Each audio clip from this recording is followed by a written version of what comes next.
Imagine escaping a bookending city, right? You've got a literal warlord's horde at your back, and you finally think you're safe, only to realize the route you chose is this suffocating, impenetrable jungle that actively wants to kill you. Oh, yeah. Out of the frying pan and into the swamp. Exactly. I mean, it's brutal.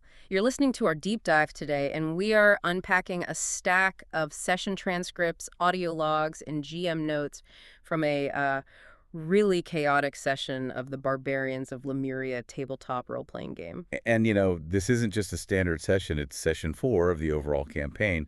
But crucially, it's session 1 of a brand new arc. Right, the new arc is called The Tongue of the Serpent. Yeah. They're leaving behind that massive urban political disaster from the troubles in Umi's arc and stepping into something where the safety rails are just completely gone. Totally gone.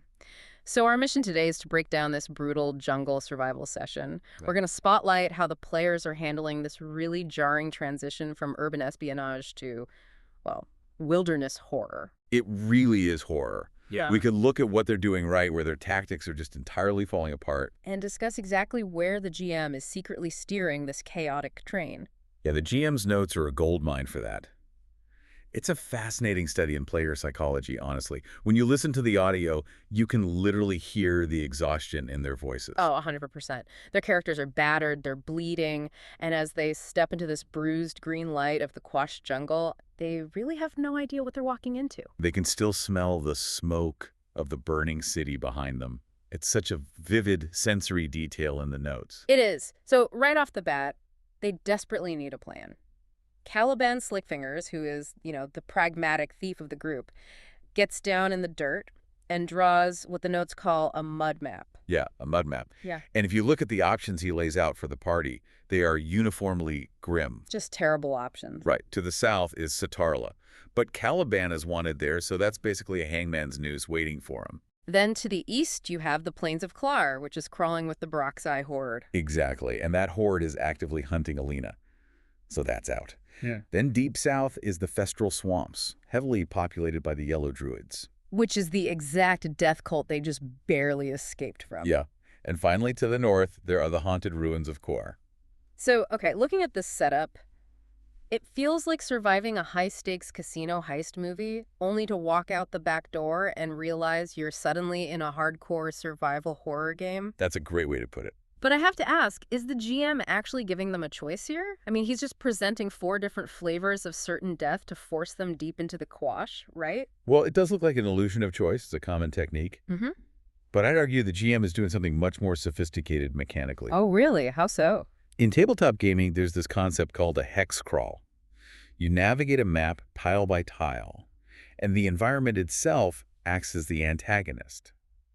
The quash isn't just scenery here. Right. The GM is immediately applying penalty dice. Exactly. Just for navigating the dense brush, he's applying penalty dice to any strength-based task. He is actively exhausting their physical resources before the adventure even starts. It's a war of attrition. You can hear the players feeling it instantly, too. They're swatting venomous flies, tripping over these massive, knotty root systems of the Jalalaba trees. And getting unnerved by bird calls that sound like human weeping. That detail is so creepy. So creepy. The jungle is so overwhelming that it forces the players to make desperate tactical decisions right away. Which brings us to Vangrith. Yes, Vangrid. Yeah, the group's incredibly vain sorcerer. He decides they desperately need aerial reconnaissance, so he wants to cast a spell called Shape of the Beast to turn into a bird. Right, and for you listening, it's really vital to understand the lore of Barbarians of Lemuria here. In a standard fantasy game, magic is just, waving a wand or saying a funny word. Twinkling some magic dust. Exactly. Yeah. But this is a gritty, low magic system. Vangrith is using a second magnitude spell. That doesn't mean a cheap parlor trick. It means violently bending reality. And the system demands a severe physical toll for that. The cost is genuinely horrifying. It really is. What was the material component he needed again? So he begs Alina and Caliban to shoot down a bird. They manage to drop this gross, scavenging jungle vulture with a sling and a bow. Oh, yeah. And to cast the spell, Vangrith, whose chosen title is literally the Ever Handsome, by the way, he has to consume the vulture's raw, still-beating heart. It requires such incredible player commitment to actually go along with that. Right. I mean, in most games, you just climb a tree. Well, climbing a tree in the quash usually ends with you being eaten by a venomous tree boa, so Fair point, fair point. But the transformation described in the transcript is pure body horror. Every single bone in Vangarith's body shatters. he literally collapses into a ball of broken flesh. Sure. The players jokingly called it a mincemeat egg. A mincemeat egg, that's so gross. And then he violently bursts out of this fleshy shell as a disgusting carrion vulture. And he retains his human mind, but he loses the ability to speak. He loses his hands. Yeah, he's just this bloody bird making horrible screeching noises, frantically scratching in the dirt with his talons to communicate. It's wild. But, this highlights a profound shift in Van Grith's character. By leaning into this, the player is permanently sacrificing his core character trait, his vanity. For the ultimate tactical advantage. Exactly. He gives his team a bird's-eye view of the terrain at the cost of his own dignity and a massive chunk of his mechanical health. It proves he might actually be the most pragmatic survivor in the group. Which is a huge change from his cowardice in the previous arc. And, his visceral sacrifice does get them that aerial view. He spots the river systems. But the actual roadmap to their survival isn't in the sky, is it? No, it's buried in the dirt. While Vangrith is flying around, Alina and the rest of the party are reading these documents they stole from the Yellow Druid warehouse back in Umis. The lore drops in these notes are fantastic. Alina deciphers orders signed by MM, which they figure out stands for Morgazon, the Demon Lord of Madness. The cult's orders instruct their followers to take two things to a quote-unquote place of binding. First, the vessel of the bloodline. Which the players realize is Adrestia, the secret princess they literally just rescued. Right. And second, the relic of the firstborn, which is the ancient sloth skull the party is currently carrying around in a burlap sack. A place of binding, according to the notes, is a location where the veil between worlds is incredibly thin, perfect for necromancy. And the documents explicitly point to the haunted ruins of Quar to the north. But tucked inside these orders, they find a rough, hand-drawn map of 4 supply caches hidden along the Black River. Oh, and don't forget the terrifying footnote about the cult hiring Shawnee trackers. Oh, right. Nomads who are completely addicted to that opiate-like drug, Phariseed. The logistics of these caches are so specific. One has water and dried meat, another has climbing gear and lotus antidotes for poison. It's a deliberate trail. And here's where I have a major problem with the player's logic. Okay, let's hear it. The party looks at this cult map, sees the first supply cache, and instantly decides to follow it. Wait, they literally just survived a near-fatal trap set by these exact same cultists in a tailor shop basement 2 days ago. Yeah, finding a cult map leading to a cult supply drop absolutely screams ambush. Right. Why on earth are they blindly following it? It seems like pure desperation or just remarkably bad strategy. From a narrative standpoint, you're right. It looks foolish. But we have to analyze the metagame happening above the table here. What do you mean? If you listen to the player chatter, they are explicitly expressing that they feel completely aimless. Right. They've been dropped into this massive jungle, the mechanics are punishing them, and they don't know their objective. So the GM senses that paralysis. Exactly. The GM knows they need direction. He isn't railroading them on a rigid track. Rather, he's adjusting the gravity of the map.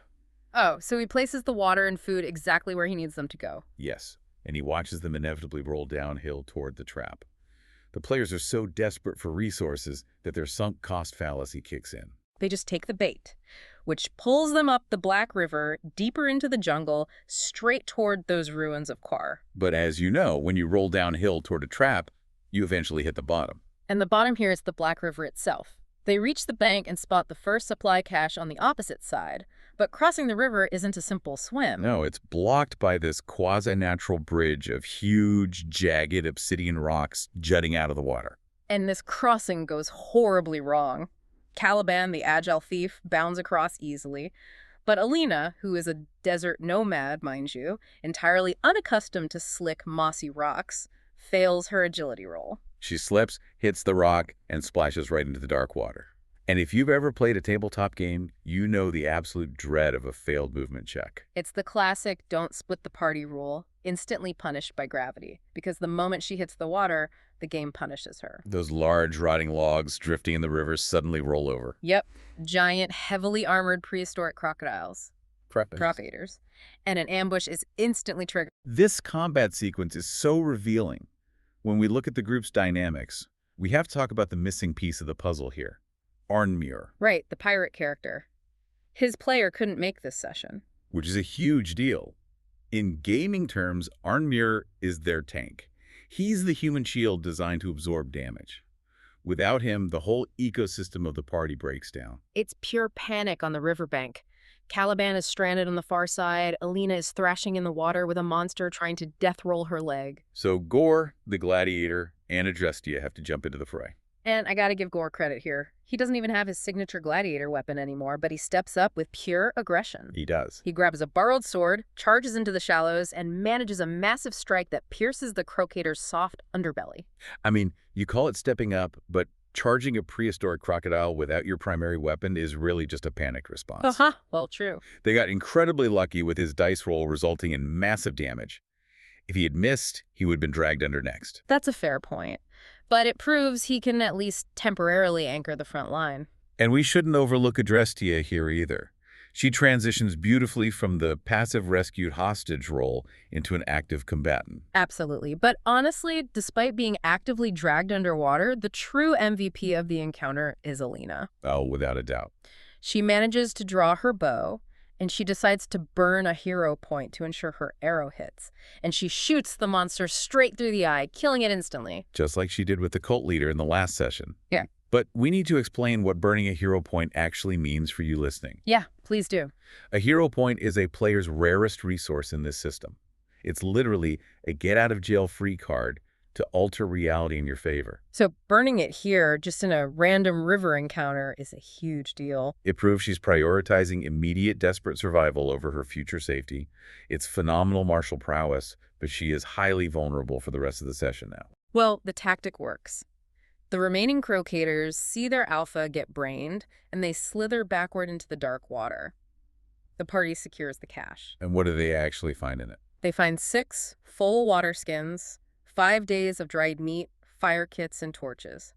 They survive, but they pay a heavy tax in exhaustion and fresh bite wounds. And if you listen to the audio of the players around the table during this aftermath, you can hear that tax being paid in real time. Oh yeah, there is a distinct vibe shift above the table. They're openly complaining about the fatigue rules, and they're really sweating the constant survival penalties being applied to their sheets. But at the same time, they're clearly having a blast. I mean, they spend 10 minutes crying with laughter over Vangrith's gross bird transformation. And cheering for Alina's eye shot. It's this weird juxtaposition of genuine frustration and high-energy role-playing. It's the hallmark dichotomy of a well-run survival game.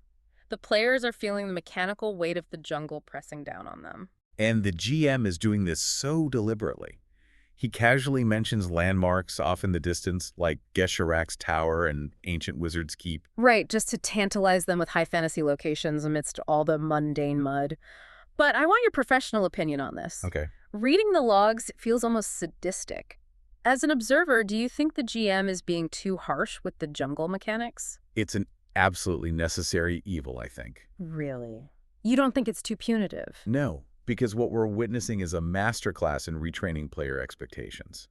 In the Troubles in Umis arc, they were dealing with political intrigue and sleeping in cozy taverns. They got a little soft. Exactly. By making them mechanically earn every single agonizing step through the mud, the GM resets their psychological baseline. Oh, so it ensures that when they finally reach a major set piece, like the tower or the ruins of Kor, it feels monumental. Yes, it completely strips away their complacency. That makes sense mechanically, but narratively it's terrifying. Looking ahead, where do you see the GM steering them next? Based on the trajectory, my prediction is they are on a direct collision course with those shiny trackers.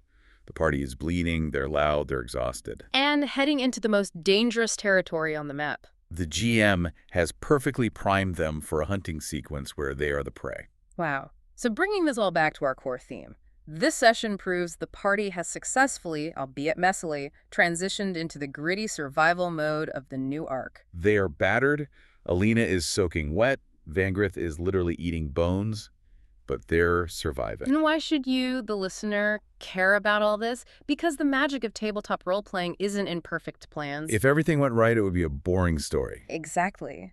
The joy is in how real humans adapt to bad dice rolls, miscommunications, and crocodiles. It's about finding humor and heroism in the mud. It really is. The messy moments are the best. But before we wrap up today's deep dive, I want to leave you with a chilling realization that the players haven't seemed to grasp yet. Oh, this is the best part. Think back to those yellow druid orders Alina translated. The cult's ultimate goal was to take the royal vessel Adrestier and the relic, the skull, to a place of binding, Quar, to perform a dark ritual. Yes, the lore hints at the resurrection of a sorcerer king, a literal world-ending event. Right.